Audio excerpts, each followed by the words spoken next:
yoga block's so heavy.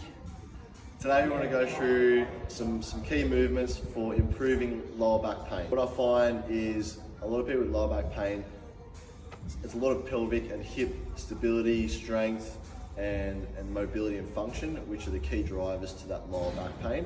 We tend to sit a lot, where we shorten our range, our hip flexors get tight, our quads get short, our hamstrings get short as well, and then it ends up pulling on everything in the lower back. So for me, the first movement to go to are our pelvic tilts. So we're looking to pull the lower back into the ground and lift the hips up a little bit, and then do the opposite. Create a big arch through the back there, and push the hips forward,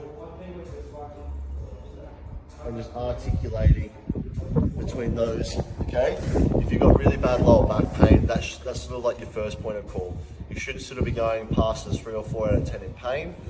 Just working through a little bit of range of motion to help alleviate that pain and to get the pelvis and the hips moving a little bit, because I find that's where we get stuck. Second movement that I would do is a pigeon stretch, which looks like this, okay?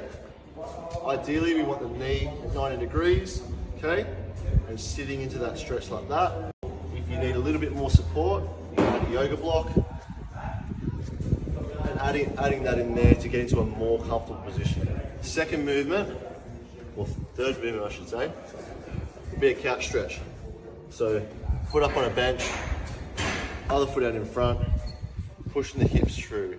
Again, we see people get shorter and shorter and shorter with these quad and these hip flexors, and then it gets pulls into the lower back, and they can't actually get into this position. So just getting into this position gets the hip into extension, gets everything nice and long there.